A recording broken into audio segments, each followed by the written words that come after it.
So a very good evening to all of you, my dear friends. Welcome to this video lecture series by E Square. So friends, today we'll discuss one of the important questions that has been asked in your 6th JPSC examination. And the question is in front of you. The question was, critically examine Raja Rao's Kantapura as a novel on Gandhian idea. So this question was very easy, right? If you had somewhat knowledge of the fiction called Kantapura by Raja Rao, you could have easily answered this question in the 6th JPSC, right? So today we will discuss not only what are all the important contents related to this topic, but also we will discuss how you need to represent your answer, what are all the points you need to mention, what are all the points you need to refer. So these are the things we'll discuss in this today's lecture so that it gives you a tempo how you need to prepare for the upcoming mains examination for the JPSC. So the question is clear to you. It is asking you to examine Raja Rao's Kantapura as a novel on Gandhian idea, right? So as all of you know, if you have gone through this fiction, that is Kantapura, that this fiction basically takes the ideas from the Gandhian ideology. It is basically a Gandhian saga, you can say.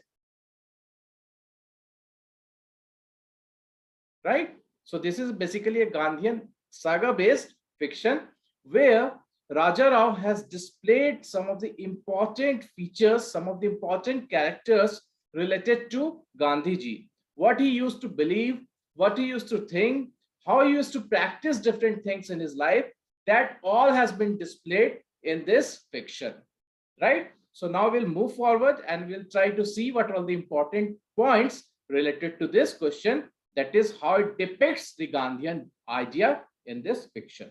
ठीक है, तो ये आपके दिमाग में बिल्कुल clear होना चाहिए क्वेश्चन, और क्वेश्चन को कंटेक्स्ट को हमेशा जस्टिफाई कीजिएगा जब भी एग्जामिनेशन में क्वेश्चन पूछा जाए. Always try to justify the context of the question. If you justify the context of the question in your own words also, without writing the exact phrase, you will get marks, right? So one thing make it clear, my dear friends, that you are writing this examination, right? You are writing this examination as a part of civil services. ये कोई आपके English honors का paper नहीं है. So your answer need not to be very technical. आपके answers technical नहीं होने चाहिए ज्यादा, ठीक है? बहुत सारे टेक्निकल नहीं भी हो तो भी चलेगा, बट कंटेक्स्ट को हमेशा जस्टिफाई करने की कोशिश कीजिएगा अपने वर्ड्स में. Then also you will get marks, because in this examination students from English honors are not appearing. In this examination, students from English honors are not appearing, right? You are not preparing for the English net, but you are giving an examination which is for civil services selection. तो इस चीज को ध्यान में रखते हुए आप हमेशा जब भी किसी भी टॉपिक की पढ़ाई करते हो तो ये जहन में रखना कि आपको उस टॉपिक का कंटेक्स्ट पता हो, उस टॉपिक का जिस्ट पता हो. क्वेश्चन किसी भी तरह से फ्रेम किया जाए, आप उसको जस्टिफाई करने की कोशिश करें as per the context of the question. ये क्लियर रखिएगा. बहुत ज्यादा टेक्निकल जाओगे, you cannot remember everything, you cannot read everything, you cannot study everything. So the basic theme is to know the context of the overall syllabus, whatever they have given. तो इसी idea के साथ हम आगे बढ़ते हैं और इस क्वेश्चन को डिस्कस करते हैं, राइट? तो इस क्वेश्चन को डिस्कस करने से पहले, क्योंकि इस क्वेश्चन में स्पेसिफिकली पूछा गया है कि कैसे ये गांधीयन आइडियोलॉजी को डिपिक्ट करता है ये पूरा का पूरा फिक्शन, ठीक है? How this Kanthapura depicts the Gandhian ideology. तो इस क्वेश्चन को आंसर करने के लिए थोड़ा सा हम हिस्ट्री में जाएंगे कि देखेंगे कि इस नोवेल को राजा राव ने किस टाइम पे लिखा था, ठीक है? ये नोवेल पब्लिश हुआ था अराउंड 1938 में. This novel was published in the year 1938 and उस टाइम मान लो ये जब राजा राव ने लिखना स्टार्ट किया होगा ड्यूरिंग द 1930s, ठीक है? 1930s के समय जब वो लिख रहे होंगे नोवेल, तो उस समय कौन कौन से important political, social and economic issues हमारे इंडिया में चल रहे थे, ठीक है? इसका भी थोड़ा आपके दिमाग में बैकग्राउंड होना चाहिए. क्या सोशल, क्या इकोनॉमिक, क्या पॉलिटिकल इश्यूज उस समय इंडिया में चल रहे होंगे, राइट? सो अगर हम पॉइंट आउट करने की कोशिश करें थोड़ा आपको समझाने के लिए कि उस समय पूरे इंडिया में सिनारियो क्या रहा होगा, तो उस समय डांडी मार्च, सॉल्ट सत्याग्रह से रिलेटेड पॉलिटिकल मूवमेंट्स चल रहे थे. सिविल डिसोबीडिएंट मूवमेंट 1930s के समय ही थे, ठीक है? स्टिग्मास लाइक अनटचेबिलिटी बहुत ज्यादा रैम्पेंट थे हमारे सोसाइटी में. बॉयकॉट, चरखास, खादीज, ये सब काफी ज्यादा न्यूज में थे जो कि गांधी जी प्रमोट कर रहे थे, ठीक है? He had a massive influence on the masses, ठीक है, मासेस के ऊपर काफी इन्फ्लुएंस था, ये भी एक इंपॉर्टेंट फैक्टर था। गांधी वाज अ लीडर, ठीक है, Gandhi was a leader. Patriotism की काफी ज्यादा फीलिंग्स थे पूरे पॉपुलेशन में। ऑल दिस एफर्ट्स और the movement started by Gandhi ji was also written about in your Kanthapura. तो आपको इन्हीं सब कंटेक्स्ट को लेते हुए जस्टिफाई करना है इस क्वेश्चन को कि कैसे ये कांतापुरा इन गांधीयन आइडियोलॉजीज को वहां पे डिपिक्ट करता है, राइट। तो यहाँ पे आप इंट्रोडक्शन में इस पार्ट को जरूर मेंशन कर सकते हैं। Plus one more thing you can mention in the introduction. What you can mention apart from this, you can mention about the writer of this fiction. जिन्होंने इस फिक्शन को लिखा है उस राइटर के बारे में लिख सकते हैं, right. You can write some of the points related to Raja Rao. Raja Rao से रिलेटेड आप कुछ पॉइंट्स लिख सकते हैं, like he was born where, वो he was born in Mysore, now it is in Karnataka, right, Karnataka, ठीक है। उन्हें काफी सारे अवार्ड्स मिले हैं, राइट। इन 1964 उन्हें साहित्य सम्मान मिल चुका है। 1969 उन्हें क्या मिला, पद्म भूषण मिल चुका है, ठीक है। And 2007 he was given Padma Vibhushan. उनके अदर वर्क्स पे हम देखें, इंपॉर्टेंट अदर वर्क्स क्या है, the serpent and the rope, serpent and the rope. तो डिपेंडिंग अपॉन कि कितने मार्क्स का ये क्वेश्चन है, आप इन सब चीजों को इंट्रोडक्शन में डाल के थोड़े अपने आंसर का वेट बढ़ा सकते हैं, थोड़े अपने आंसर का लेंथ को भी बढ़ा सकते हैं। तो इनको आपको ध्यान में रखना है आंसर राइटिंग के समय। ना हम मूव ऑन करते हैं क्वेश्चन की ओर, जो स्पेसिफिकली पूछा गया है आपको कैसे स्टार्ट करना है। इंट्रोडक्शन से हमेशा स्टार्ट करना। Whenever you are answering any question related to literature, definitely start with the introduction part. Introduction part में जैसा कि मैंने आपको बताया, आप प्रीवियस हिस्ट्री ले सकते हैं। जैसा कि मैंने आप समझाया कि जिस समय ये नोवेल लिखा गया था, दैट इज जब पब्लिश हुआ था 1938, तो उस समय इंडिया के कंडीशंस क्या थे, इंडिया के कंडीशंस क्या थे, उसको आपको बताना है। जैसे मैंने काफी सारे मूवमेंट्स अभी बताए कि इस समय social, political, economic, like untouchability, ठीक है, सिविल डिसओबीडियंस मूवमेंट, सत्याग्रह वगैरह उस समय चल रहा था। तो ये सब चीजों को आप इंट्रोडक्शन में मेंशन कीजिए। Plus you can right about the writer who is writing.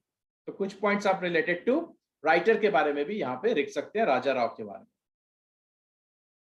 जो पॉइंट्स मैंने आपको अभी बताया। Then you come to the main part of the answer, that what you can write, that Kantapura by Raja Rao was published in 1938, I told you, and you can mention some of the features of this fiction के बारे में क्या क्या है, like the story जो है, it is a microcosm of the larger macrocosm। ये भी एक potential question है, I think this they can ask in the 7th JPSC।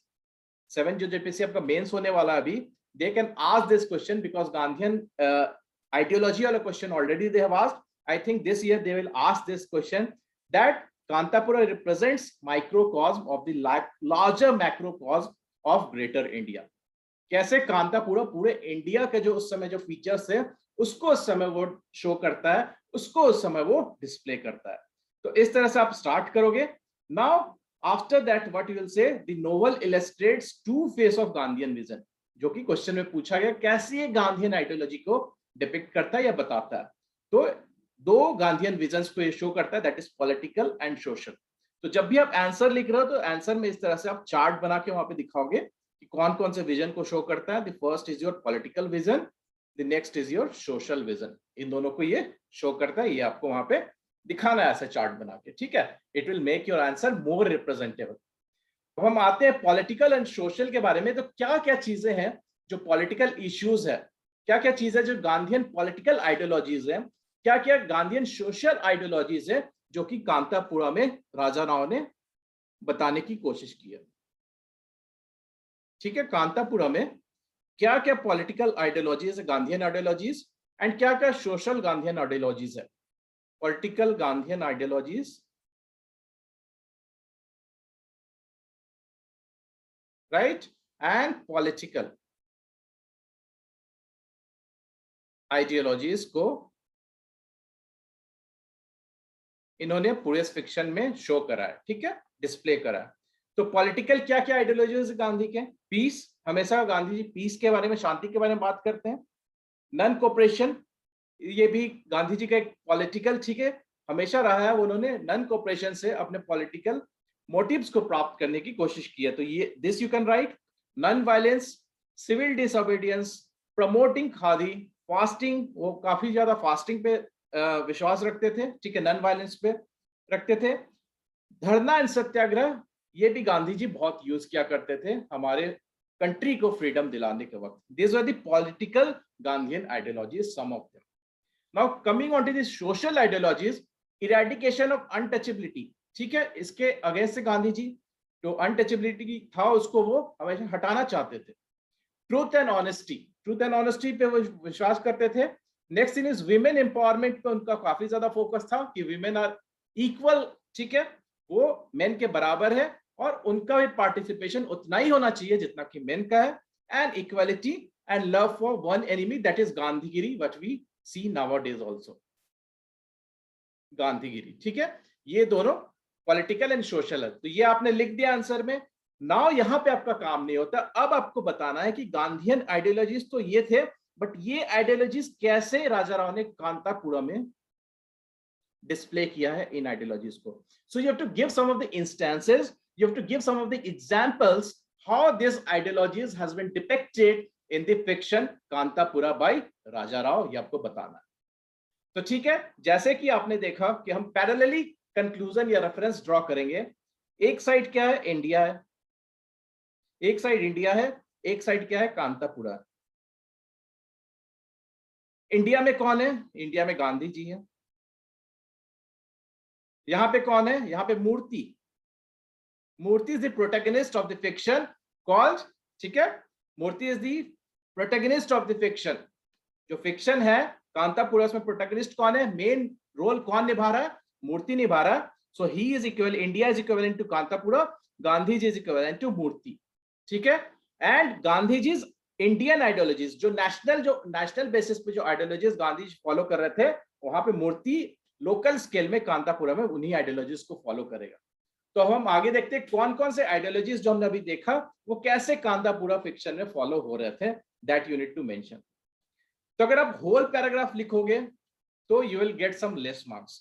आपको इस तरह में पॉइंट्स में शो करना है अपने आंसर को, so that your answer is always representable what I say. So first thing we discuss that Gandhi ji believed in equality, ठीक है, वो अनटचेबिलिटी को नहीं मानते थे। वो समझते थे कि जितने भी लोग हैं इस पूरे सोसाइटी में वो इक्वल है, चाहे वो ब्राह्मण सोसाइटी से हो, चाहे वो पढ़ाया हो। ये पढ़ाया वर्ड का यूज किया गया है कांतापुरा में। व्हाट आर पढ़ायास, पढ़ाया आर आउटकास्ट या फिर मार्जिनलाइज्ड पीपल,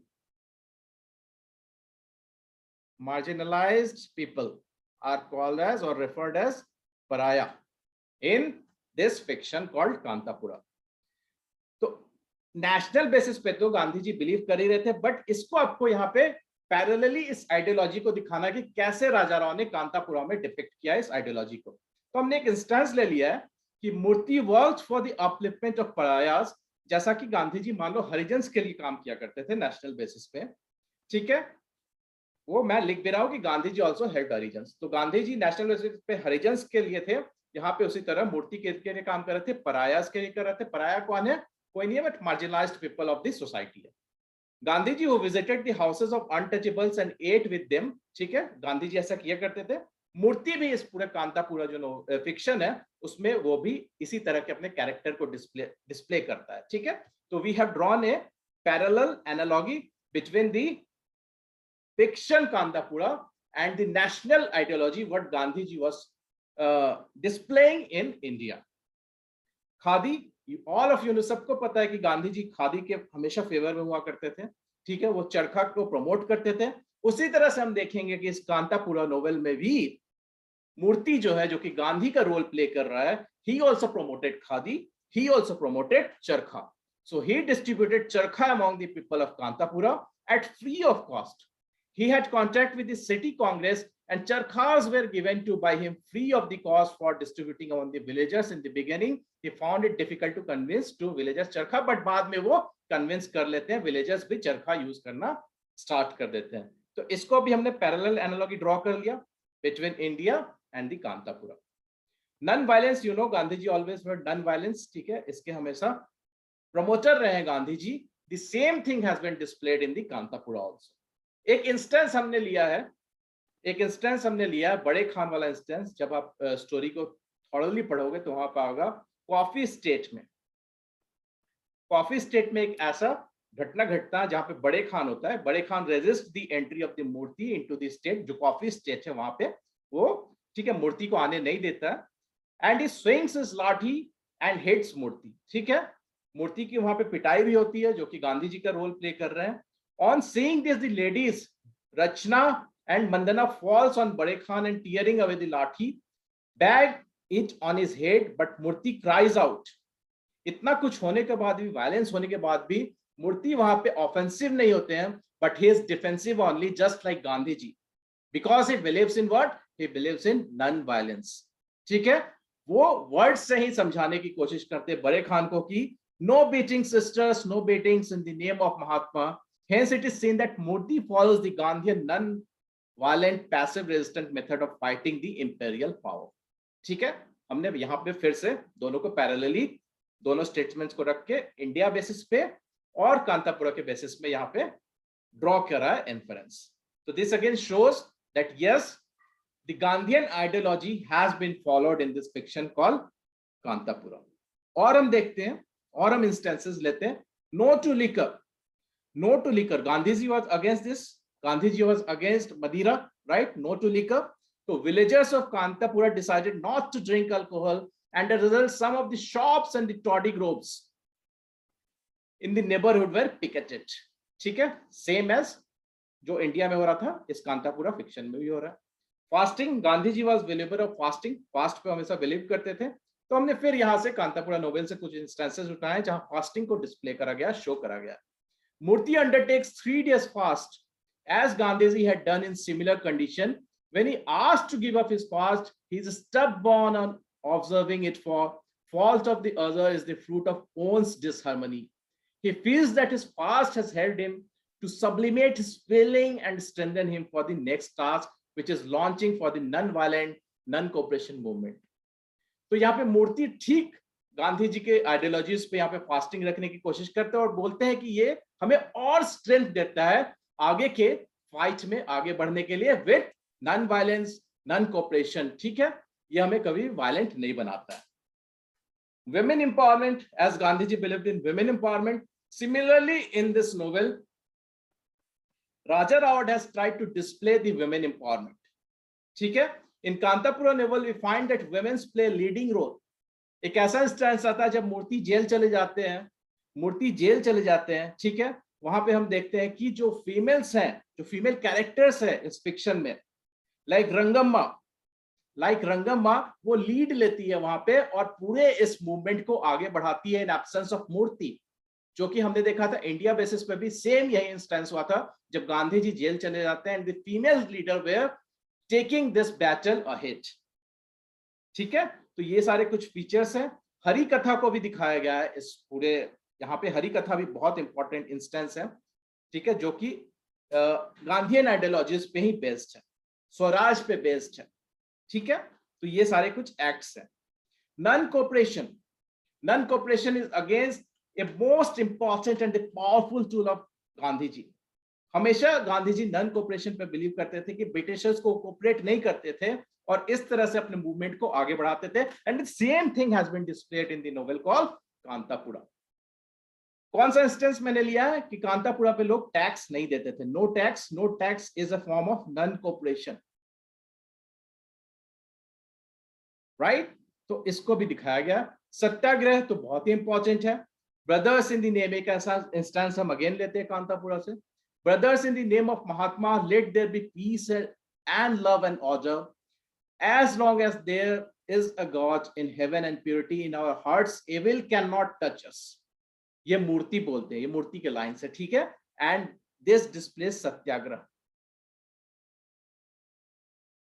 ठीक है, तो ये सारे कुछ इंस्टेंसेस है जो हमने डिस्कस किया, कैसे हम पैरेलल ड्रॉ कर सकते हैं analogy between Kanthapura and India, कैसे गांधीयन आइडियोलॉजीज को कांतापुरा में भी राजा राव ने डिपिक्ट किया है थ्रू मूर्ति।